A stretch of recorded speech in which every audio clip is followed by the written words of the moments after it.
नमस्कार दोस्तों, कैसे हैं आप लोग। उम्मीद करता हूं आप लोग बहुत अच्छे होंगे और आपकी तैयारी बहुत अच्छे से चल रही होगी। जैसे कि आपको पता है कि हिंदी का सेशन हमारा प्रतिदिन सुबह में 10 बजे आता है और आज जो सेशन है बहुत प्यारा सेशन है, क्योंकि आज ऐसे टॉपिक के ऊपर बात करने वाले हैं जो हिंदी का दिल, जान, धड़कन और सुकून है।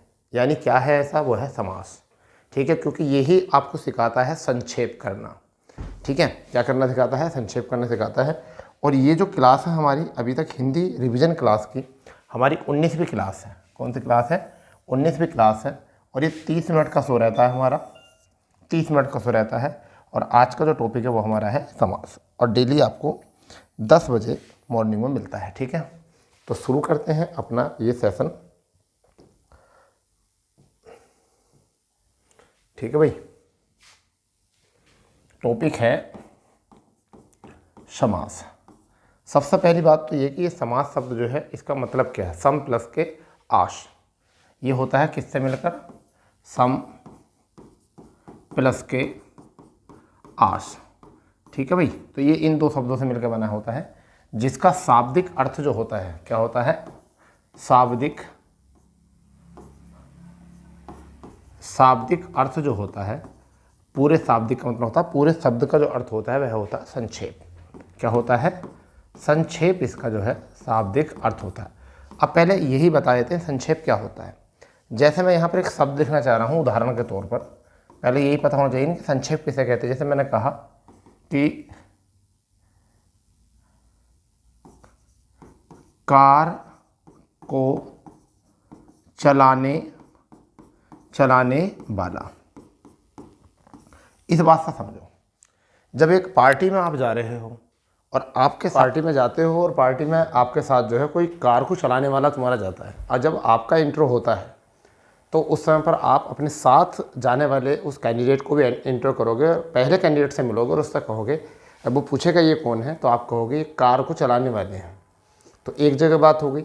अगली जगह फिर आप किसी से हाथ मिलाते हैं तो वो कहेंगे भाई आपसे तो मिल ली, ये कौन है? तो आप कहोगे कि ये कार को चलाने वाले हैं। तो आप बताइए, ये बलगन नहीं लगेगा कि हर बार आप कहोगे कार को चलाने वाले, कार को चलाने वाले? तो इसको एक जगह जो हम कहेंगे, हम क्या कहेंगे? कार चालक। क्या कहेंगे इसको? कार चालक कह देंगे या फिर ड्राइवर कह देंगे। तो जो हमने शब्द प्रयोग किया है, कार को चलाने वाले के स्थान पर जो हमने एक शब्द प्रयोग किया है, इसे क्या है? कार चालक। ये जो काम किया है या हमने ड्राइवर, हमने जो शब्द प्रयोग किया है ड्राइवर और कार चालक, इसी को जो हम कहते हैं, इसे हम कहते हैं समास। अगर आप समझदार हो थोड़े बहुत तो समझ गए होगे समास किसे कहते हैं, अन्यथा कोई दिक्कत वाली बात है नहीं। इसे कहते हैं संक्षेप। इसी को क्या कहते हैं? संक्षेप कहते हैं। और किस चीज़ का संक्षेप हुआ है? ये समास विग्रह का, यानी किसका हुआ है? समास विग्रह का ही क्या हुआ है? संक्षेप हुआ है। तो ये रियल क्या होता है आज मैंने तुम्हें बता दिया है कि समास होता ही क्यों है, इसे हिंदी में क्यों लेकर आए। तो हिंदी को संक्षेपित करने के लिए जो है समास की आवश्यकता पड़ी। पहली बात यह है कि हमारी हिंदी में आवश्यकता क्यों पड़ी, यानी कि समास की आवश्यकता क्यों पड़ी। आवश्यकता क्यों पड़ी? तो ये पड़ी हिंदी को संक्षेपित करने के लिए, संक्षेपित करने के लिए। ठीक है, संक्षेपित करने के लिए समास की आवश्यकता पड़ी। तो इतनी बात आप समझ गए होंगे, इससे ज़्यादा कुछ और बात समझने की ज़्यादा आवश्यकता भी नहीं है। ठीक है, आगे क्या होता है? समास क्या होता है रियल में? समास होता क्या है? तो देखिए मैं आपको बताता हूँ। समास की परिभाषा जो होती है वो क्या होती है? वो होती है दो या दो से अधिक निकटवर्ती, दो या दो से अधिक निकटवर्ती शब्दों से मिलकर एक स्वतंत्र शब्द के निष्पत्ति को हम क्या कहते हैं? समास कहते हैं। जो दो या दो से अधिक निकटवर्ती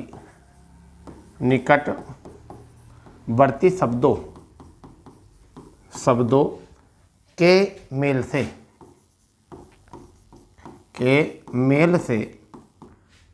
एक नए शब्द को समास कहते हैं। समास कहते हैं। अब यहाँ पर एक परिभाषा और आती है संधि की। तो संधि किसे कहते हैं? जब दो निकटवर्ती वर्णों के मेल से किसी एक वर्ण में कोई परिवर्तन आए, विकार आए, उसे हम क्या कहते हैं, संधि कहते हैं। ठीक है भाई। अब इसके दो पद होते हैं। कहने का मतलब क्या होता है, पहले मैं आपको बताता हूँ। एक होता है सामासिक पद, एक होता है समस्त पद, एक होता है समास विग्रह।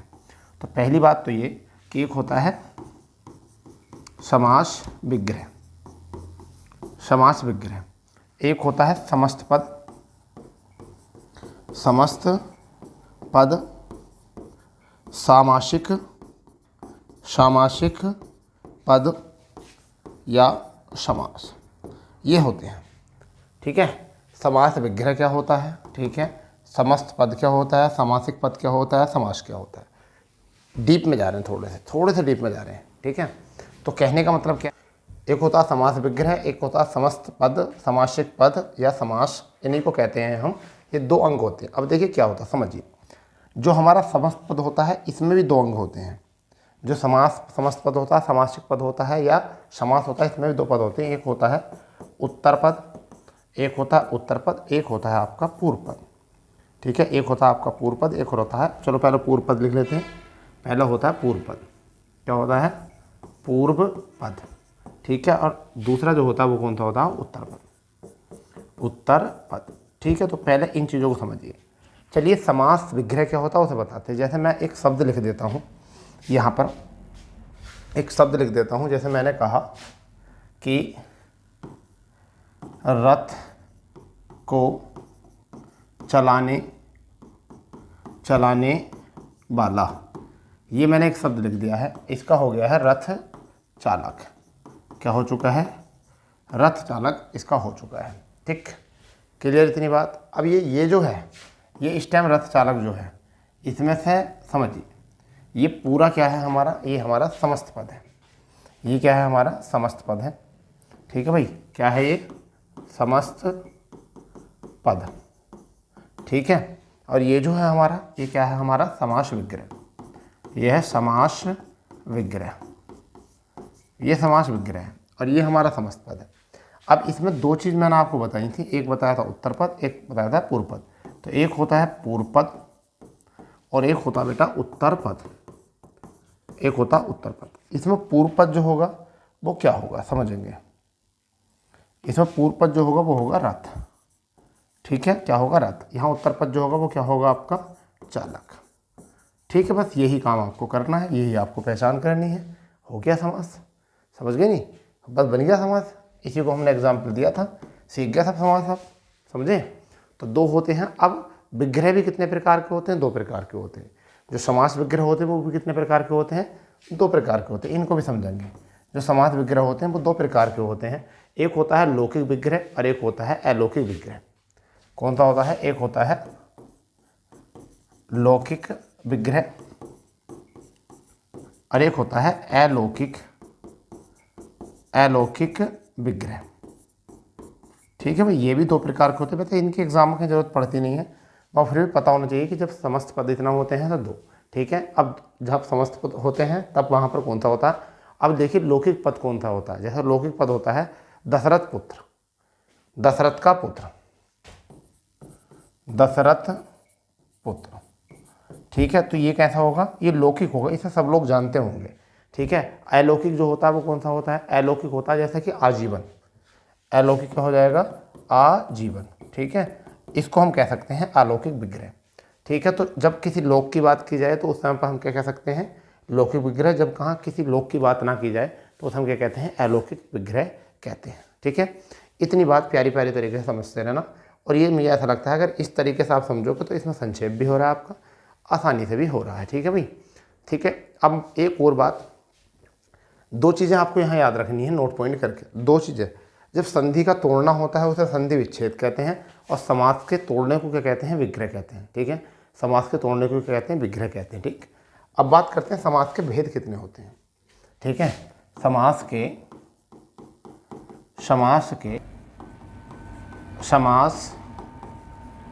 भेद।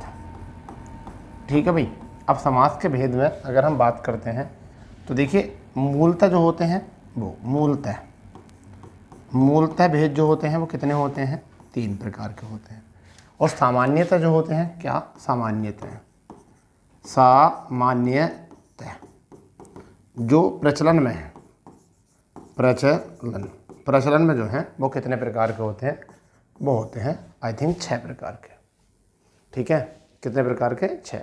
आपके जैसे एक होगा बहुब्री हो जाएगा आपका, एक हो जाएगा 6। ठीक है, 6 भेद हो जाएंगे। तो अब सबसे पहले मूलतः कौन कौन से होते हैं समझिए। सबसे पहला जो होता है वो आपका होता है अव्ययी भाव, अव्ययी भाव समास। ठीक है, अव्ययी भाव समास। दूसरा जो होता है वो आपका होता है तत्पुरुष, तत्पुरुष समास। ठीक है भाई। तीसरा जो होता है वो आपका कौन सा होता है?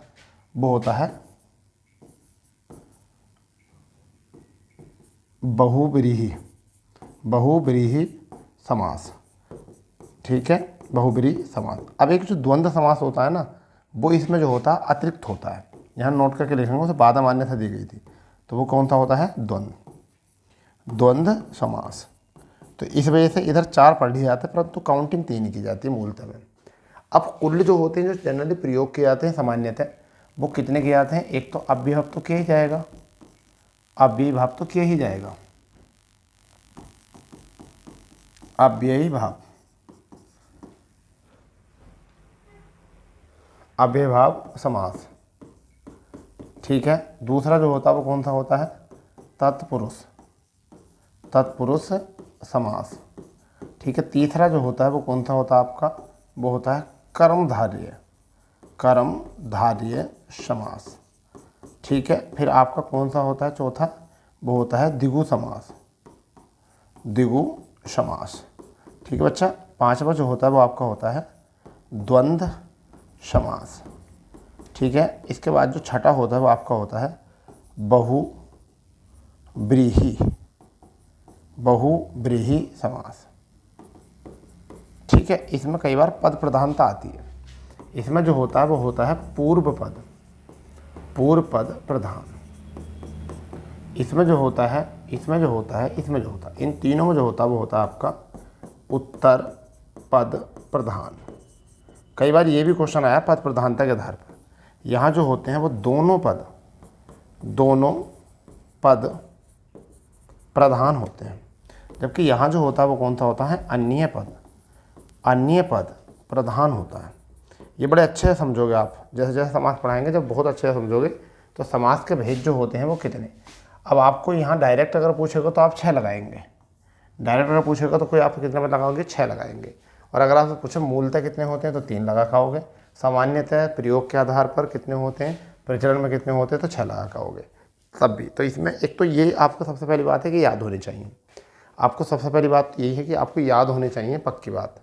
अगर ये याद है तभी आप आगे बढ़ पाओगे, अन्यथा नहीं बढ़ पाओगे। तो इसका क्रम मैं आपको बता दूँ। सबसे पहला क्या होता है? अव्यय, फिर होता है तत्पुरुष, फिर होता है कर्मधारय, फिर होता है द्विगु, फिर होता है द्वंद्व, और फिर होता है बहु। मज़े की मतलब तो यह है कि अव्यय में अभी, फिर क्या है? तत्काल, कर्म, कर दूंगा, वरना द्वंद्व हो जाएगा बहुत सारा। ऐसे भी कर सकते हो आप इसको। तो क्या हो जाएगा? अव्यय समास, तत्पुरुष समास, कर्मधारय समास, द्विगु समास, द्वंद्व समास और बहुव्रीहि समास। It is clear? ठीक है। चलिए अब इससे हम पहले जो पढ़ते हैं वो एक एक करके पढ़ेंगे। हम एक एक करके पढ़ेंगे। सबसे पहले हम जो पढ़ेंगे वो कौन सा पढ़ेंगे? वो हम पढ़ेंगे अव्यय भाव समास। अव्यय भाव समास हम इसको पढ़ने वाले हैं। और ये क्या होता है इसके बारे में 1 बाय 1 करके हमें बात करनी है। क्या? 1 बाय 1 करके। ठीक है। यानी कि जिसका व्यय ना हो सके। इसका जो अर्थ होता है मतलब क्या होता है? जिसका व्यय ना हो सके, व्यय मतलब जिसका खर्च ना हो सके, जिसका खर्च ना हो सके। यानी मतलब प्रथम पद अव्यय या दूसरा पद संज्ञा हो और समस्त पद जो है वो या क्या हो सकता है? अव्यय का कार्य करता हो। तो ऐसे को हम कह सकते हैं अव्यय समास कहते हैं। तो पहले इसकी परिभाषा क्या होनी चाहिए? पहले इसकी परिभाषा हमें पता होनी चाहिए, मजे वाली परिभाषा। यानी कि जिसका व्यय न हो सके उसे कहते हैं। पहली बात तो ये, जिसका व्यय ना हो सके यानी जो खर्च ना हो सके। ठीक है। प्रथम पद अव्यय, दूसरा पद संज्ञा हो। यानी ऐसा समास जिसमें क्या हो? प्रथम पद अव्यय व दूसरा पद संज्ञा हो। क्या हो? संज्ञा हो। ठीक है। नया स्टेटमेंट क्या है? पूर्व पद अव्यय हो या उपसर्ग हो। पूर्व पद उपसर्ग हो और द्वितीय पद या उत्तर पद क्या हो? संज्ञा हो। संज्ञा हो तो ऐसे को हम क्या कहते हैं? ऐसे को हम कहते हैं अव्ययभाव समास कहते हैं। क्या कहते हैं? अव्ययभाव समास। ठीक है। अब इसके लिए हम क्या कर सकते हैं? इसके लिए हम एक दो चीज़ आराम से कर सकते हैं। जैसे सबसे पहला एग्जाम्पल हम लेंगे आमरण। क्या लेंगे? आमरण लेंगे। सबसे पहला उदाहरण यानी क्या लेंगे? आमरण। आमरण तोड़ेंगे कैसे? आ प्लस के मरण। आ प्लस के मरण, इसका विग्रह क्या हो जाएगा? मरण तक। मरण तक, ये इसका विग्रह हो जाएगा। एक आ जाएगा प्रत्यक्ष। कौन सा आ जाएगा? प्रत्यक्ष। प्रत्यक्ष तो इसका क्या आ जाएगा? प्रति प्लस के अक्ष। ठीक है, या अक्षी। तो इसे हम कह सकते हैं आंख के सामने, अक्षी के सामने, अक्षी के सामने। सामने भी ठीक हो गया। एक होता है आपका यथासंभव। यथासंभव तो हम इसे क्या लिख सकते हैं? यथा प्लस के संभव। ठीक है, तो हम इसे कह सकते हैं असंभव। एक आपका होता है भरपेट। भरपेट तो हम इसे लिख सकते हैं भर प्लस के पेट। भर प्लस के पेट, हम इसको ये भी लिख सकते हैं। ठीक है भाई, क्लियर इतना? अब असंभव का मतलब यथासंभव का मतलब होता है, असंभव का मतलब जैसा संभव हो। यानी क्या हो सकता है? जैसा संभव हो, इसे कहते हैं यथासंभव। ठीक है, क्लियर इतना? निर्भर या निर्भय, तो इसे हम क्या तोड़ेंगे? निर प्लस के भय। बिना डर के। बिना डर के, इसका मतलब ये हो जाएगा बिना डर के। ठीक है, इतना बात आ जाएगी, बहुत है। इतने एग्जाम्पल बहुत हैं आपके यहाँ से। अव्यय समास होता है, इसमें क्या होता है? जिसका व्यय न हो सके। ठीक है, प्रथम पद अव्यय व दूसरा पद क्या होगा? संज्ञा हो। ठीक है, पूर्व पद इन पहला पद जो है वो क्या होना चाहिए? उपसर्ग होना चाहिए। और उत्तर पद क्या होना चाहिए? संज्ञा होनी चाहिए। जैसे आमरण में आ हो गया, फिर मरण आपका, फिर यहाँ पर क्या हो गया? प्रत्यक्ष प्रति हो गया, अक्षी हो चुका है। यथासंभव में यथा हो गया, संभव हो चुका है यहाँ पर। भरपेट यहाँ इसकी कुछ पहचान होती है। इसमें क्या आता है? अनु आता है, प्रति आता है, यथा आता है। उदाहरण के तौर पर हम समझेंगे तो प्रारंभ में क्या आता है? अनु आता है, प्रति आता है। क्या आता है? अनु, प्रति, भर। ठीक है, यथा। ठीक है, निर तो ये आपके आ जाएंगे, निर आ जाएगा आ हर आदि। ऐसे शब्द जो हैं वो इसमें शुरू में लगकर आएंगे। इन्हीं को हम क्या कहते हैं? अव्ययभाव समास कहते हैं। इनको क्या कहते हैं? अव्ययभाव समास कहते हैं। इनको अच्छे से जो है आप नोट कर लो, बढ़िया तरीके से इसको जो है नोट कर लो अच्छे तरीके से। ठीक है भाई, बेहतरीन तरीके से। चलिए, इसके बाद हम जो बात करेंगे वो बात करेंगे तत्पुरुष समास की। किसकी बात करेंगे? तत्पुरुष समास। तत्पुरुष समास की हम बात करेंगे। ठीक है, किसकी बात करेंगे? तत्पुरुष समास की। ठीक है, अब तत्पुरुष समास क्या होता है मैं आपको बताना चाहता हूँ। तत्पुरुष समास जो होता है उसमें पूर्व पद जो होता है, तत्पुरुष समास की सबसे पहली पहचान ये होती है इसका पूर्व पद विशेषण व उत्तर पद विशेष्य होता है। पहली बात तो ये, पहली बात। दूसरी इसकी परिभाषा क्या है? इसके 6 भेद होते हैं। इसके 6 भेद होते हैं। इसके 6 भेद होते हैं। तीसरी, इसे कारकीय या परसर्ग समास भी कहते हैं। कारकीय या परसर्ग समास भी कहते हैं। इसमें 6 कारकीय विभक्तियों का प्रयोग होता है। विभक्तियों का प्रयोग होता है। ठीक है, इतनी बात आप यहाँ से याद कर सकते हो। ठीक है भाई, इतनी बात यहाँ से याद कर सकते हो। यहाँ याद कर सकते हो, इसका उत्तर पद प्रधान होता है। इसका उत्तर पद प्रधान होता है। इसका उत्तर पद प्रधान होता है। तो पहली बात यहाँ से क्या समझेंगे, इसका पूर्व पद विशेषण और उत्तर पद क्या होता है, विशेष्य होता है। इसके 6 भेद होते हैं। ठीक है, अब जहाँ 6 भेदों की बात आई है तो 6 के 6 भेद हम लिख सकते हैं। ठीक है, हम कितने 6 के 6 भेद लिख सकते हैं आराम से। तो हम इसे लिख सकते हैं कर्म तत्पुरुष समास। कर्म तत्पुरुष समास। फिर आपका होता है करण तत्पुरुष समास। ठीक है, फिर आपका होता है संप्रदान तत्पुरुष समास। फिर होता है आपका अपादान तत्पुरुष समास। फिर होता है संबंध तत्पुरुष समास। एक होता है अधिकरण तत्पुरुष समास। तो ये इसके जो होते हैं वो 6 भेद होते हैं। कितने भेद होते हैं, 6। और ये 6 के 6 हमने आपको बता दिए हैं। इन्हीं हम 6 के 6 भेद को कहते हैं कारकीय समास। हम इनको कहते हैं, क्या कहते हैं, कारकीय समास। हम इनको आसानी से कह सकते हैं। ठीक है, इसके जो आपके एग्जाम्पल हैं वो बहुत प्यारे एग्जाम्पल हैं, बहुत अच्छे एग्जाम्पल हैं इसमें। क्योंकि चीज़ें जो है ना, जब तक आप सीखोगे नहीं, पहले हम इसके ही भेद पढ़ेंगे। ठीक है, तत्पुरुष समास में 2 समास और शामिल हो जाते हैं। अगर हम बात करें तो एक आपका कर्मधारय समास और एक आपका द्विगु समास।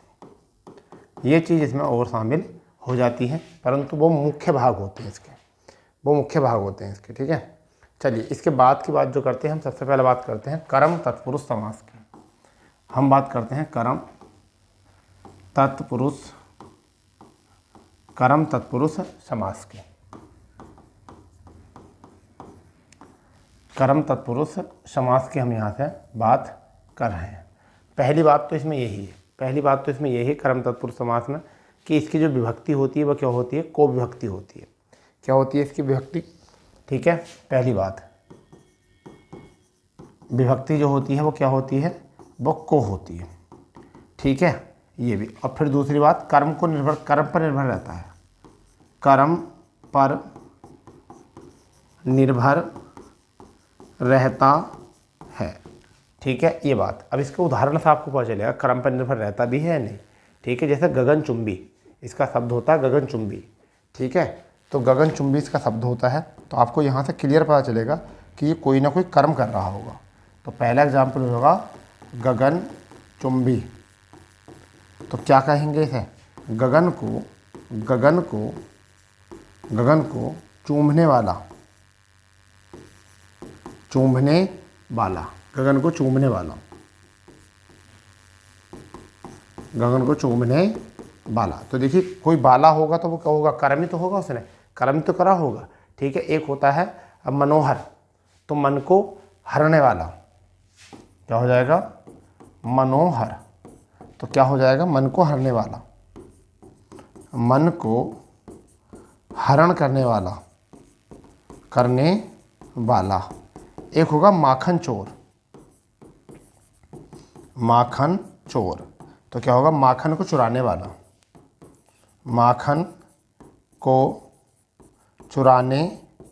वाला।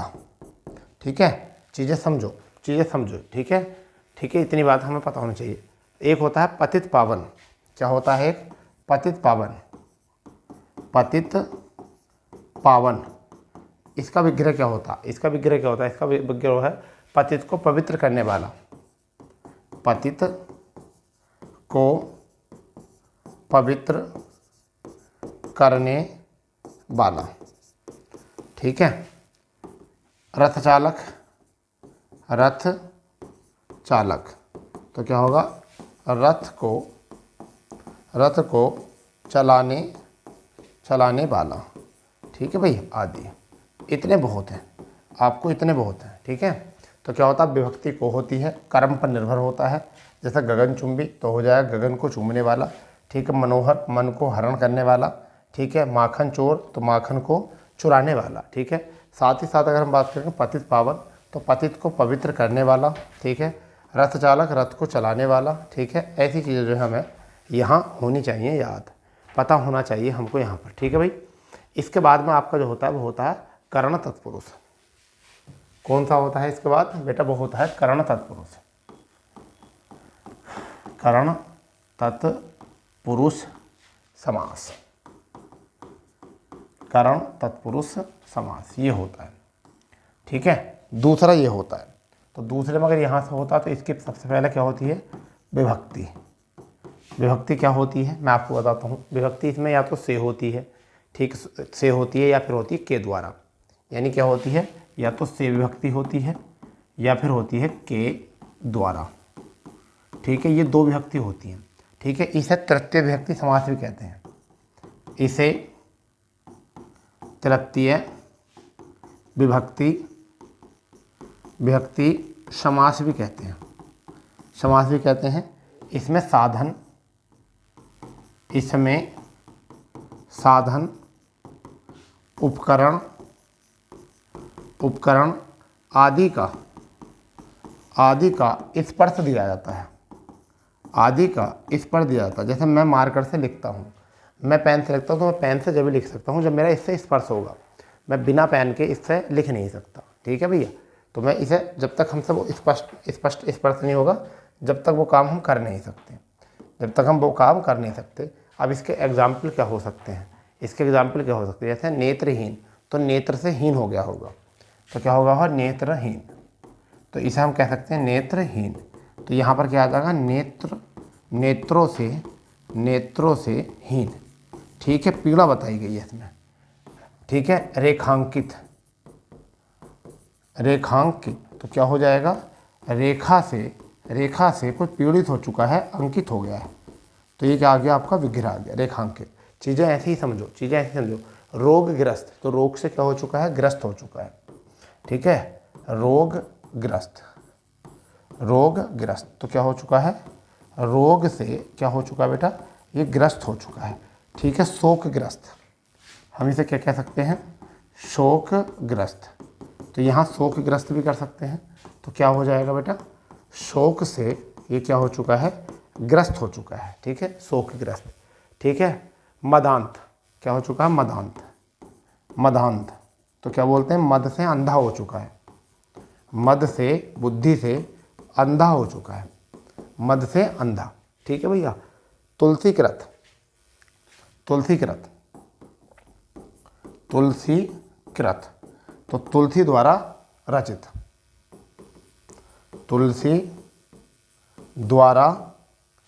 रचित, ठीक है। ये भी हम लिख सकते हैं, ये करत भी कह सकते हैं।